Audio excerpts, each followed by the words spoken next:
یہ قرآن یہ جو آواز دیتا ہے وہ سب کو کہتا ہے کہ سب کچھ چھوڑ دو، اس میں آ جاؤ، علماء کے پیچھے آ جاؤ۔ مسلم لیگ سے کہتا ہے مسلم لیگ چھوڑ دو، علماء کے ساتھ جڑ جاؤ۔ پیپلز پارٹی سے کہتا ہے پیپلز پارٹی چھوڑ دو، علماء کے پیچھے آ جاؤ۔ پی ٹی آئی سے کہتا ہے پی ٹی آئی چھوڑو، علماء کے پیچھے آؤ۔ ایم کیو ایم سے بھی یہی کہتا ہے، قوم پرست لیڈر بلوچستان سرحد کے جتنے ہیں انہیں بھی یہی کہتا ہے کہ دستبردار ہو جاؤ، موت سے پہلے پہلے ٹھیک ہو جاؤ۔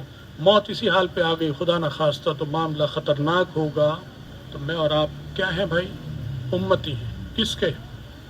میں تو جو بڑے بڑے لیڈر ہوتے ہیں دوسری پارٹیوں کے، بات چیت کے لیے آتے ہیں، ملتے ہیں، لیکن میں ان کو پھر بھی کہتا ہوں کہ جمعیت میں آ جاؤ، آپ جمعیت علماء اسلام میں داخل ہو جائیں، کیونکہ میرا فائدہ نہیں ان کا فائدہ ہے، ان کے فائدے کی چیز کہتا ہوں۔ مجھے تو کچھ بھی نہیں لینا ان سے، آج تک ان میں سے کسی سے ایک پائی نہیں لی۔ عمر میری اب 70 سے اوپر ہو گئی ہے، تو جس اللہ نے اس 70 سال مجھے کھلایا پلایا وہ باقی عمر میں نہیں کھلایا پلایا گا، تو مجھے کچھ نہیں لینا ان سے۔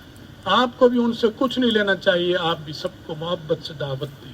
آپ کے بھائی ہیں، وہ بھی مسلمان بھائی ہیں ہمارے، مسلم لیگی بھی ہمارا مسلمان بھائی ہے، پیپلز پارٹی والا بھی، پی ٹی آئی والا بھی۔ میرے دل میں آپ کے دل میں اس کا درد ہونا چاہیے، اور درد یہ ہے کہ اسے کہیں کہ یہ اذان سن لو، اس مقصد کو اختیار کر لو جو دستور پورا بتایا گیا ہے، یہ دستور ہے ہمارا۔